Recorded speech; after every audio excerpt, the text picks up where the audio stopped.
So നമുക്ക് ഈ വീഡിയോയിൽ കൺട്രോൾ സ്റ്റേറ്റ്മെൻറ്റ്സ് എന്താണെന്ന് നോക്കാം. കൺട്രോൾ സ്റ്റേറ്റ്മെൻറ്റ്സ് എന്ന് പറയുന്നത് കൺട്രോൾ സ്റ്റേറ്റ്മെൻറ്റ്സ് മീൻസ് ആ ഒരു വേർഡിന് തന്നെ നമുക്കറിയാം. They are used to control the flow of execution based on conditions or loops. ചില കണ്ടീഷൻസ് അല്ലെങ്കിൽ ലൂപ്സിൻ്റെ ബേസിസിൽ ഒരു ഫ്ലോ ഓഫ് എക്സിക്യൂഷനെ കൺട്രോൾ ചെയ്യുന്ന സ്റ്റേറ്റ്മെൻറ്റ്സിനെയാണ് കൺട്രോൾ സ്റ്റേറ്റ്മെൻറ്റ്സ് എന്ന് പറയുന്നത്. Actually there are 3 types of control statements are there: decision making statements, looping statements and branching statements. Okay, നമുക്ക് ആദ്യം decision making statements നോക്കാം. ഡിസിഷൻ മേക്കിംഗ് സ്റ്റേറ്റ്മെൻറ്റ്സിൻ്റെ അകത്ത് മെയിനായിട്ട് വരുന്നത് നമ്മൾ ഓൾറെഡി എല്ലാ പ്രോഗ്രാമിംഗ് ലാംഗ്വേജസിൽ പഠിക്കുന്ന സെയിം തന്നെയാണ്, ഇവിടെയും സെയിം സിൻടാക്സ് തന്നെയാണ്. ഡിസിഷൻ മേക്കിംഗ് സ്റ്റേറ്റ്മെൻറ്റ്സ് നമുക്ക് പഠിക്കാനുള്ളത് ഇഫ് ഉണ്ട്, ഇഫ് എൽസ് ഉണ്ട്, ഇഫ് എൽസ് ഉണ്ട്, ദെൻ സ്വിച്ച് ഉണ്ട്. അങ്ങനെ 4 ഡിസിഷൻ മേക്കിംഗ് സ്റ്റേറ്റ്മെൻറ്റ്സ് ആണ് നമുക്ക് പഠിക്കാനുള്ളത്. സോ ആദ്യം നമുക്ക് ഇഫിലോട്ട് പോവാം. ഡിസിഷൻ മേക്കിംഗ് സ്റ്റേറ്റ്മെൻറ്റ്സ് ആയ ആദ്യം ഇഫിലോട്ട് പോവാം. ഇഫിലോട്ട് പോവാം. ഇഫിൻ്റെ ഒരു എക്സാമ്പിൾ എന്ന് പറയുന്നത് സിമ്പിൾ എക്സാമ്പിൾ. ഇഫ് സ്റ്റേറ്റ്മെൻറ്റ് എന്ന് പറഞ്ഞാൽ ഒരു ബ്ലോക്ക് ഓഫ് കോഡ് എക്സിക്യൂട്ട് ചെയ്യും if the condition is true. If the condition is true ആണെങ്കിൽ the block of statement execute ചെയ്യും.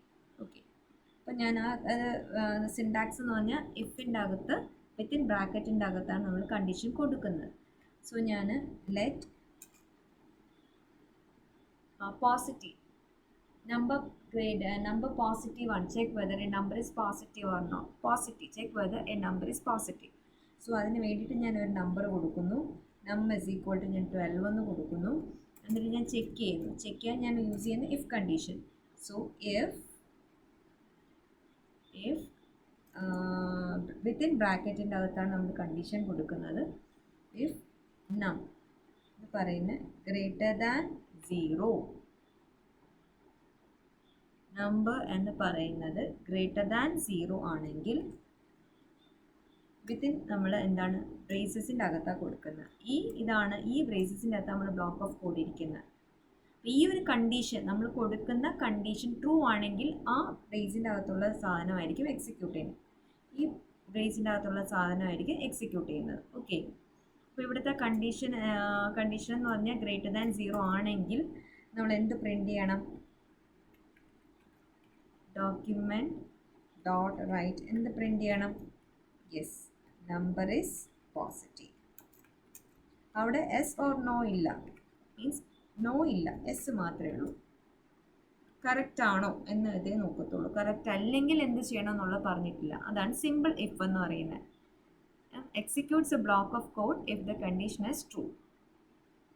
So നമുക്ക് ഒന്ന് റൺ ചെയ്ത് നോക്കാം.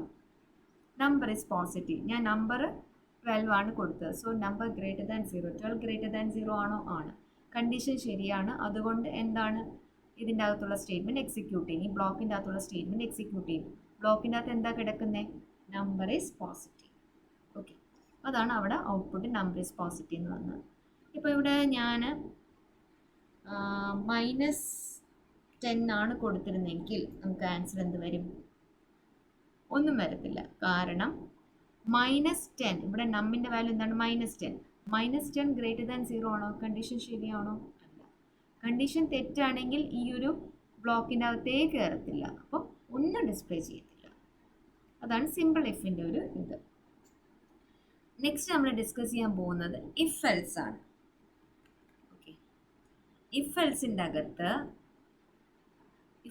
അകത്ത് 2 ബ്ലോക്ക് ഓഫ് കോഡ് കാണും. സോ ഒരു ബ്ലോക്ക് ഓഫ് കോഡ് എക്സിക്യൂട്ട് ചെയ്യും if the condition is true, അല്ലെങ്കിൽ അടുത്ത ബ്ലോക്ക് എക്സിക്യൂട്ട് ചെയ്യും if the condition is false. അപ്പോൾ നമ്മൾ കൊടുക്കുന്ന കണ്ടീഷൻ ട്രൂ ആണെങ്കിൽ ഒരു ബ്ലോക്ക് എക്സിക്യൂട്ട് ചെയ്യും, അല്ലെങ്കിൽ വേറെ മറ്റു ബ്ലോക്ക് എക്സിക്യൂട്ട് ചെയ്യും. അതാണ് if else. If condition true ആണെങ്കിൽ ഇഫിൻ്റെ അകത്തുള്ള ബ്ലോക്ക് എക്സിക്യൂട്ട് ചെയ്യും, അല്ലെങ്കിൽ എൽസിൻ്റെ അകത്തുള്ള ബ്ലോക്ക് എക്സിക്യൂട്ട് ചെയ്യും. സോ ഇഫ് ഞാൻ ഓർഡർ ഈവൻ ചെക്ക് ചെയ്യാൻ നോക്കാം. നമ്പർ ഇസ് ഈക്വൽ ടു 20 ആണ്.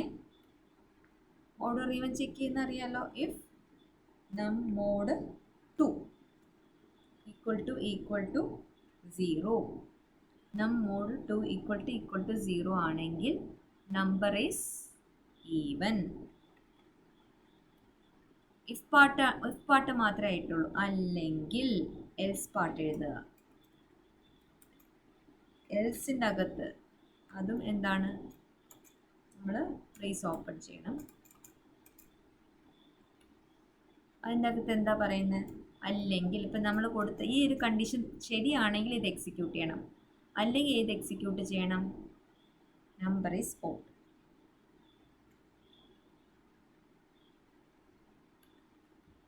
ഓക്കെ, അപ്പം ഞാൻ എൻ്റെ നമ്പർ 20 ആണ്. അപ്പോൾ ആദ്യം ഇഫിൻ്റെ അകത്ത് കയറും 20 മോഡ് 2 ഈക്വൽ ടു 0 ആണ്. മോഡ് 2 ഈക്വൽ ടു 0 ആണ്, കണ്ടീഷൻ ശരിയാണ്. കണ്ടീഷൻ ശരിയാണെങ്കിൽ ഇതങ്ങ് പ്രിൻ്റ് ചെയ്യും, എന്നിട്ട് അങ്ങ് എക്സിറ്റ് ആവും, പ്രോഗ്രാം എക്സിറ്റ് ആവും, വേറെ ഒന്നും ചെക്ക് ചെയ്യത്തില്ല. ഈ കണ്ടീഷൻ തെറ്റാണെങ്കിൽ, ഇപ്പം ഞാനത് 25 ആണ് കൊടുത്തിരുന്നെങ്കിൽ 25 മോഡ് 2 ഈക്വൽ ടു 0 ആണോ? അല്ല. അല്ലാത്ത പക്ഷം ഇഫിൻ്റെ അകത്ത് കയറത്തില്ല, എൽസിൻ്റെ അകത്തേ കയറത്തുള്ളൂ. എൽസ് അല്ലെങ്കിൽ എന്ത് ചെയ്യണം, ഇത് പ്രിൻ്റ് ചെയ്യണം. അപ്പോൾ എന്ത് പ്രിൻ്റ് ചെയ്യാൻ അവിടെ കൊടുത്തു, നമ്പർ ഈസ് ഓഡ്. അപ്പം 25 ആണെങ്കിൽ എന്ത് പ്രിൻ്റ് ചെയ്യണം, നമ്പർ ഈസ് ഓഡ്. കാരണം ഇഫ് സ്റ്റേറ്റ്മെൻറ്റ്, പിന്നെ ഇഫ് സ്റ്റേറ്റ്മെൻറ്റ് അകത്തുള്ള ബ്ലോക്ക് എക്സിക്യൂട്ട് ചെയ്യത്തില്ല. സോ ഞാൻ ഇത് തന്നെ ആദ്യം ഒന്ന് എക്സിക്യൂട്ട് ചെയ്ത് നോക്കാം. അപ്പോൾ ഇതെങ്ങനെയാണ് വരുന്നത്, നമ്പർ ഈക്വൽ 25 എന്ന് പറയുമ്പോൾ ഈ നമ്മിൻ്റെ വാല്യൂ ഇവിടെ സബ്സ്റ്റിറ്റ്യൂട്ട് ചെയ്യും. സോ 25 മോഡ് 2 ഈക്വൽ ടു 0 ആണോ? അല്ല. അല്ലാത്ത പക്ഷം ഇത് എക്സിക്യൂട്ട് ചെയ്യോ? ഇല്ല. എൽസിൻ്റെ അകത്തുള്ള ആളാണ് എക്സിക്യൂട്ട് ചെയ്യണം. അപ്പോൾ എന്ത് വരും, നമ്പർ ഈസ് ഓഡ് എന്ന് വരും. Yes, number is odd. ഇപ്പം ഞാനൊരു ഈവൻ നമ്പറാണ് കൊടുത്തതെന്ന് വിചാരിച്ചോളൂ. ഒരു 20 ആണ് കൊടുത്തത്, വിചാരിച്ചു. അങ്ങനെയാണെങ്കിൽ ഈ കണ്ടീഷൻ ശരിയാണ്, ഇഫ് കണ്ടീഷൻ ശരിയാണ്. അങ്ങനെയാണെങ്കിൽ അതിൻ്റെ അകത്തുള്ള ബ്ലോക്ക് ഓഫ് സ്റ്റേറ്റ്മെൻറ്റ് എക്സിക്യൂട്ട് ചെയ്യും. അപ്പോൾ നമുക്ക് ഔട്ട്പുട്ട് നമ്പർ ഈസ് ഈവൻ വരും. Yes, number is even. So ഇതാണ് ഇഫ് എൽസ് വെച്ചിട്ടുള്ള കണ്ടീഷൻ സ്റ്റേറ്റ്മെൻറ്റ്സിൻ്റെ അകത്തുള്ള ഇഫ് എൽസ് വെച്ചിട്ടുള്ള program. Next is if else. Again, if else.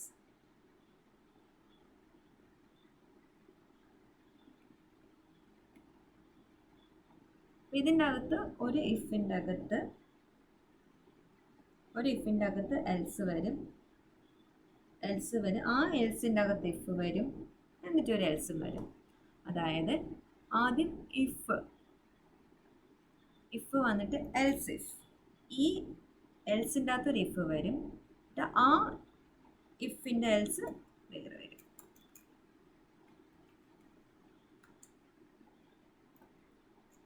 ഇതാണ് ഇഫ് എൽസ് എന്ന് പറയുന്നത്. ഓക്കെ, അപ്പം ഇഫ് ഈ കണ്ടീഷൻ ശരിയാണെങ്കിൽ ഇത് എക്സിക്യൂട്ട് ചെയ്യാം, അല്ലെങ്കിൽ വീണ്ടും ഒരു കണ്ടീഷൻ അവിടെ വരും. ദാറ്റ് കണ്ടീഷൻ, അപ്പോൾ ഈ ഒരു കണ്ടീഷൻ തെറ്റാണെങ്കിൽ അതിൻ്റെ എൽസിലോട്ടല്ലേ വരുന്നത്. അതിൻ്റെ എൽസ് എന്ന് പറഞ്ഞാൽ ഇതാണ്. അവിടെ വെച്ച് എന്ത് ചെയ്യും, കണ്ടീഷൻ ശരിയാണോ എന്ന് നോക്കും. കണ്ടീഷൻ ശരിയാണെങ്കിൽ ഇഫിൻ്റെ അകത്തുള്ള സ്റ്റേറ്റ്മെൻറ്റ് എക്സിക്യൂട്ട് ചെയ്യും, അല്ലെങ്കിൽ ഫൈനൽ എൽസിൻ്റെ അകത്തുള്ള സ്റ്റേറ്റ്മെൻറ്റ് എക്സിക്യൂട്ട് ചെയ്യും. ഓക്കെ, അതായത് ഇപ്പം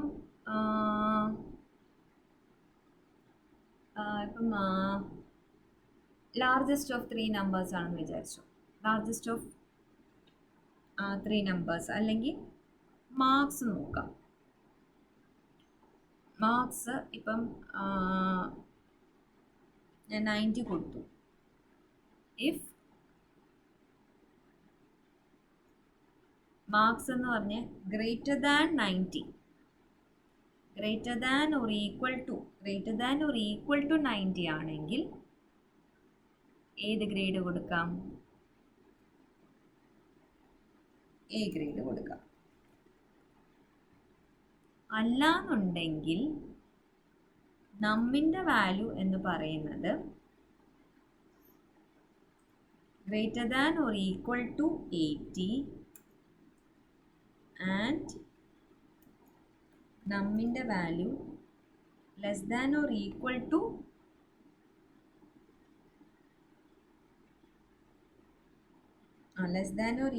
89.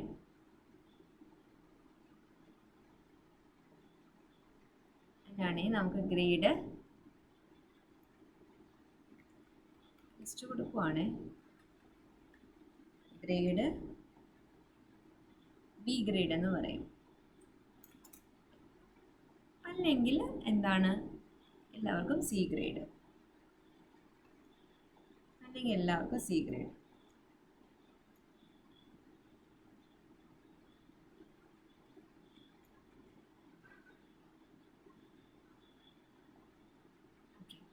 അപ്പം ഇവിടെ ഞാൻ greater than or equal to 90. അപ്പം ഞാൻ എൻ്റെ മാർക്ക് എത്രയാണ്, 96 ആണ്. അപ്പം നമ്മിൻ്റെ value 96 greater than or equal to 90 ആണോ, ആണ്. അങ്ങനെയാണെങ്കിൽ നേരെ ഇതിൻ്റെ അകത്ത് കയറും, എക്സിറ്റ് ആവും. അതിൻ്റെ അകത്ത് എന്ത് പ്രിൻറ്റ് ചെയ്യാൻ പറഞ്ഞു, എ ഗ്രേഡ്. അപ്പോൾ എ ഗ്രേഡ് പ്രിൻ്റ് ആയി. ഇപ്പം ഞാൻ കൊടുത്തിരിക്കുന്നത് 86 ആണെങ്കിലോ, അപ്പോൾ ഇവിടെ വരും. ആദ്യം ഇങ്ങനെ ചെക്ക് ചെയ്യുന്നത് നമ്മൾ 86 greater than or equal to 90 ആണോ, അല്ല. അപ്പോൾ ഇതിൻ്റെ അകത്ത് കയറത്തില്ല, ഇതങ്ങ് സ്കിപ്പ് ചെയ്യും.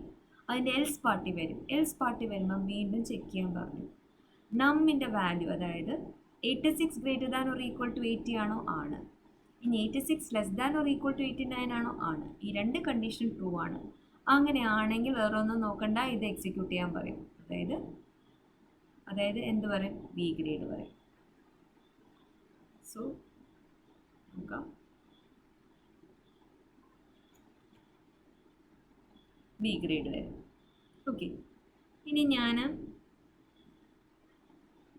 ഒരു, അതായത് 89 താഴെ ഏത് വന്നാലും സി ഗ്രേഡാണ്. അപ്പോൾ ഞാനൊരു 70 കൊടുക്കുവാണെങ്കിൽ, നോർമലി ആദ്യം ഇവിടെ വരുന്നത് 70 greater than or equal to 90 ആണോ, അല്ല. അപ്പം ഇതങ്ങ് സ്കിപ്പ് ചെയ്യും. അടുത്ത് ഇവിടെ വരും 70 greater than or equal to 80 ആണോ, ഇല്ല. ഒരു കണ്ടീഷൻ തെറ്റ്, ആൻഡ് എന്ന് പറഞ്ഞാൽ രണ്ട് കണ്ടീഷൻ ട്രൂ ആണ്. ഇപ്പോൾ ഒരു കണ്ടീഷൻ തന്നെ തെറ്റാണ്. അപ്പോൾ ഇതിൻ്റെ അകത്ത് കയറത്തില്ല. സോ ഇത്രയും സ്കിപ്പ് ചെയ്യും. അല്ലെങ്കിൽ എന്ത് ചെയ്യാൻ പറഞ്ഞു, ഇതൊന്നും അല്ലെങ്കിൽ ആകെ ഒന്നേ പ്രിൻറ്റ് ചെയ്യാൻ പറഞ്ഞോളൂ, C grade. So C grade എന്ന് വരണം. യെസ്, ഇത്രയേ ഉള്ളൂ. If else. ഇനി വരുന്നത് ലാസ്റ്റ് ഡിസിഷൻ മേക്കിംഗ് സ്റ്റേറ്റ്മെൻ്റ് ആണ്, സ്വിച്ച്.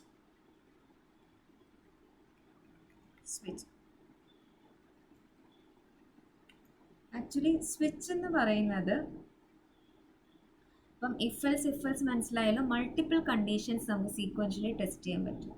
സ്വിച്ച് സ്റ്റേറ്റ്മെൻറ്റ് എന്ന് പറഞ്ഞു കഴിഞ്ഞാൽ ഒരു കോഡ് എക്സിക്യൂട്ട് ചെയ്യും based on the value of N expression. ഒരു എക്സ്പ്രഷൻ്റെ വാല്യൂ അനുസരിച്ചിട്ട് ഒരു കോഡ് എക്സിക്യൂട്ട് ചെയ്യും.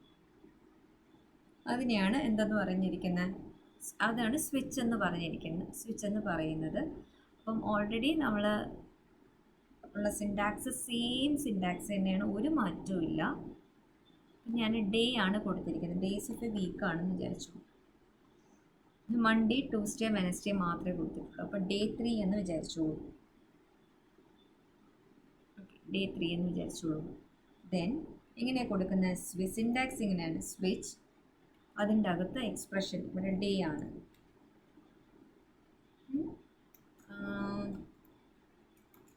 ബ്രേസ് ഓപ്പൺ ചെയ്യാം.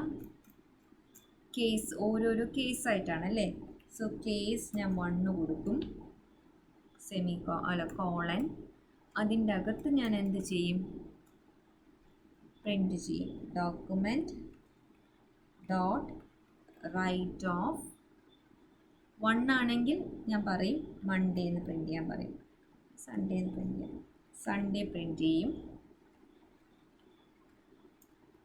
എന്നിട്ട് എന്തെടുക്കണം, ബ്രേക്ക് കൊടുക്കണം. ബ്രേക്ക് കൊടുത്തില്ല എന്നുണ്ടെങ്കിൽ, ബ്രേക്ക് കൊടുത്തില്ലെങ്കിലുള്ള ഡിഫറൻസ് പറഞ്ഞുതരാം. ഞാൻ ബ്രേക്ക് കൊടുത്തു.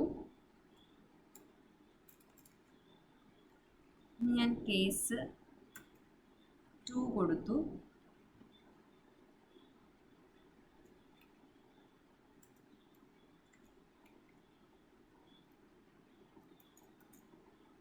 കേസ് 2 ഞാൻ മൺഡേ കൊടുത്തു. then case 3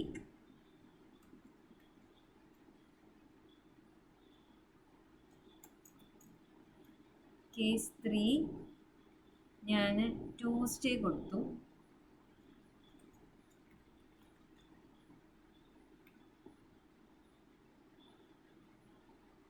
okay. ഇപ്പം ഞാൻ ഡേ മൺഡേ, ട്യൂസ്ഡേ, വെനസ്ഡേ വരെ കൊടുക്കാം.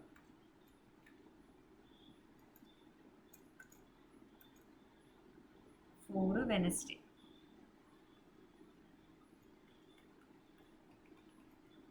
വെനസ്ഡേ കൊടുത്തു. ഇനി ഒരു ഡിഫോൾട്ടും കൂടെ കൊടുക്കാം നമുക്ക്.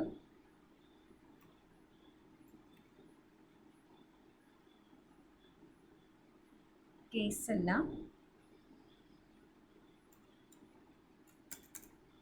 ഡിഫോൾട്ട്. നമ്മൾ കൊടുക്കുന്ന റോങ് ചോയ്സ് ആണെങ്കിൽ ഡിഫോൾട്ട് കൊടുക്കും. Default right wrong choice. Okay, wrong choice. എന്നിട്ട് ഓക്കെ, ഇവിടെ സ്വിച്ചിൻ്റേത് ക്ലോസ് ചെയ്യാം. ഇപ്പം ഞാൻ ഇതെങ്ങനെയാണ് സെലക്ട് ചെയ്യുന്നത് വെച്ചാൽ ഡേയിൻ്റെ വാല്യൂ 3, സ്വിച്ച് ഓഫ് ഡേയിൻ്റെ 3 വരും. 3 വരുമ്പം കേസ് 3 വരുന്ന എവിടെയെങ്കിലും ഉണ്ടോ എന്ന് നോക്കും. അവിടെ എന്ത് ചെയ്യും, അതിൻ്റെ അകത്തുള്ള കണ്ടൻറ്റ് ഡിസ്പ്ലേ ചെയ്യും. അതിൻ്റെ അകത്തുള്ള കണ്ടൻറ്റ് എന്താണ്, ട്യൂസ്ഡേ ഡിസ്പ്ലേ ചെയ്യുക. ബ്രേക്ക് ചെയ്യുമ്പോഴത്തേക്കും ഈ സ്വിച്ച് കേസിൻ്റെ പുറത്തിറങ്ങും. ഓക്കെ, നോർമലി ഇത് റൺ ചെയ്യുമ്പോൾ ഞാൻ 3 ആണ് കൊടുത്തിരിക്കുന്നത്, അപ്പം ട്യൂസ്ഡേ എന്ന് വരണം. യെസ്, ട്യൂസ്ഡേ എന്ന് വന്നു. ഇനി ഞാനിവിടെ കൊടുത്തിരിക്കുന്നത് ഒരു 2 ആണെങ്കിലോ നേരെ സ്വിച്ച് ഓഫ് 2 വരും. സ്വിച്ച് ഓഫ് 2 മീൻസ് കേസ് 2 വരും, മൺഡേ വരും. ഓക്കെ, ഇനി ഞാൻ ഡേ 6 കൊടുത്തു എന്ന് വിചാരിച്ചു. ഡേ 6 കൊടുക്കുകയാണെങ്കിൽ ഇവിടെ കേസ് 6 പോകണം. കേസ് 6 ഇതിൻ്റെ അകത്തില്ല.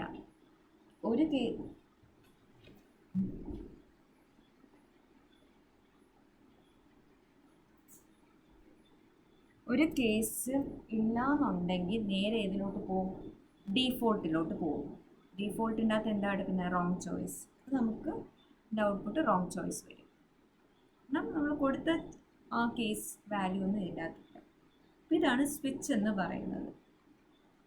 ഓക്കെ, ഞാൻ സ്വിച്ച്. ഇവിടെ നമ്മൾ ബ്രേക്ക് കൊടുത്തില്ല എന്നുണ്ടെങ്കിൽ എന്താ സംഭവിക്കുക, ഇപ്പം ഞാനിവിടെ 2 കൊടുത്തു. 2 കൊടുത്തു കഴിഞ്ഞാൽ നോർമലി മൺഡേ മാത്രമാണ് പ്രിൻ്റ് ചെയ്ത് വരേണ്ടത്. പക്ഷെ ഞാനിവിടെ ബ്രേക്ക് കൊടുക്കാൻ വിട്ടുപോയി എന്നുണ്ടെങ്കിൽ എന്താ സംഭവിക്കുക, മൺഡേയും ട്യൂസ്ഡേയും വരും. കാരണം എന്താ, ഇവിടെ ബ്രേക്ക് കൊടുത്തില്ല. കാരണം ഇവിടെ കേസ് 2 ആണ് വരുന്നത്. 2ൽ ആര് പ്രിൻ്റ് ചെയ്യാൻ പറഞ്ഞു, മൺഡേ പ്രിൻ്റ് ചെയ്തു. ബ്രേക്ക് കൊടുത്തില്ല, ഓട്ടോമാറ്റിക്കലി എന്ത് ചെയ്യും, അടുത്ത കേസിലോട്ട് പോകും. അടുത്ത കേസിൽ എന്താണ്, ട്യൂസ്ഡേ വന്നു. മൺഡേയും ട്യൂസ്ഡേയും പ്രിൻ്റ് ചെയ്യും. പിന്നീടാണ് എന്ത് കാണേണ്ടത്, ബ്രേക്ക് എവിടെ കാണുന്നു അപ്പോൾ സ്വിച്ചിൻ്റെ പുറത്തിറങ്ങും. മനസ്സിലായോ? ഇവിടെ ഞാൻ ഡേ 2ൻ്റെ അവിടെ മൺഡേ വന്നു. മൺഡേ വന്നിട്ട് ഒരു ബ്രേക്ക് കൊടുത്തില്ലാത്തത് കൊണ്ട് അടുത്ത കേസിലോട്ട് ഓട്ടോമാറ്റിക്കലി പോകും. അടുത്ത കേസ് എന്ന് വെച്ചാൽ കേസ് 3ലോട്ട് പോകും. എന്നിട്ട് അവിടെയുള്ള ആൾ പ്രിൻ്റ് ചെയ്യും, ട്യൂസ്ഡേ പ്രിൻ്റ് ചെയ്യും. എന്നിട്ട് എന്തെങ്കിലും ബ്രേക്ക് കൊടുത്തു, അപ്പോൾ ബ്രേക്ക് കണ്ടു, അപ്പോൾ സ്വിച്ചിൽ നിന്ന് അങ്ങ് ഇറങ്ങിപ്പോകും. അപ്പം ബ്രേക്ക് കൊടുത്തില്ല എന്നുണ്ടെങ്കിൽ എന്ത് ചെയ്യും, ബാക്കിയുള്ള താഴോട്ടുള്ള എല്ലാ എല്ലാ കേസ് വാല്യൂസും എക്സിക്യൂട്ട് ചെയ്തുകൊണ്ട് പോകും. ശരിക്കും അതല്ലല്ലോ നമുക്ക് സ്വിച്ചിൻ്റെ യൂസേജ് എന്ന് പറയുന്നത്. ആ ഒരു എക്സ്പ്രഷൻ്റെ വാല്യൂ ഓഫ് എക്സ്പ്രഷൻ അനുസരിച്ചിട്ട് ആ ഒരു ബ്ലോക്ക് ഓഫ് കോഡ് എക്സിക്യൂട്ട് ചെയ്യുക. അതിന് ഡേ 2 എന്ന് കൊടുത്തു കഴിഞ്ഞാൽ ഡേ 2ൻ്റെ മാത്രം എക്സിക്യൂട്ട് ചെയ്യുക. നോർമലി നമ്മൾ കാൽക്കുലേറ്ററൊക്കെ ചെയ്യുമ്പോഴത്തേക്കും സ്വിച്ച് കേസ് വെച്ചിട്ട് കാൽക്കുലേറ്റർ ഡിസൈൻ ചെയ്യുമ്പോഴത്തേക്കും ഞാനിപ്പം പ്ലസ് എന്ന് പറഞ്ഞാൽ ഇതാണ് കൊടുക്കുന്നതെങ്കിൽ അഡീഷനാണ് ചെയ്യേണ്ടത്. അല്ല അഡീഷൻ സബ്ട്രാക്ഷനും കൂടെ ഒരുമിച്ച് ചെയ്യണോ? ഓക്കെ, ഒരു കാൽക്കുലേറ്റർ ഇത് വെച്ച് ഡിസൈൻ ചെയ്യാനായിട്ട് പറ്റും. ഓക്കെ, ഞാനിവിടെ കാൽക്കുലേറ്റർ ഡിസൈൻ ചെയ്തിട്ടുണ്ട്. ഇവിടെ ഞാൻ ഡേ എന്നുള്ളത് ഞാൻ മാറ്റി ഓപ്പറേറ്റർ എന്ന് കൊടുത്തു. ഓപ്പറേറ്റർ. ഇപ്പോൾ ഓപ്പറേറ്റർ നെഗറ്റീവ് ആണെങ്കിൽ നേരെ സ്വിച്ച് നെഗറ്റീവിലോട്ട് പോകും. അപ്പോൾ കേസ് നെഗറ്റീവ് എന്ന് പറയുന്നത് എന്താണ്, എന്ത് റൈറ്റ് ചെയ്യണം, A-B. എൻ്റെ വാല്യൂ 20, 20 - B ദാറ്റ് ഈസ് 15. ഇനി ഞാനിവിടെ സ്റ്റാറാണ് കൊടുക്കുന്നതെങ്കിൽ ഓപ്പറേറ്ററിൻ്റെ സ്ഥാനത്ത് സ്റ്റാർ വരും, K*ലോട്ട് പോകും. A*B ദാറ്റ് ഈസ് 20 × 5 100 എന്ന് വരും. ഓക്കെ, അതേപോലെ തന്നെ ഇതാണ് സ്വിച്ച് കാൽക്കുലേറ്റർ ഇംപ്ലിമെൻറ്റ് ചെയ്യുന്നത്. ഓക്കെ, അപ്പോൾ സ്വിച്ച് വെച്ചിട്ട് നമുക്കൊരു കാൽക്കുലേറ്റർ ഡിസൈൻ ചെയ്യാനും പറ്റും. ഡിസൈൻ ചെയ്യുന്ന കാൽക്കുലേറ്റർ ഇംപ്ലിമെൻറ്റ് ചെയ്യാനായിട്ട് പറ്റും.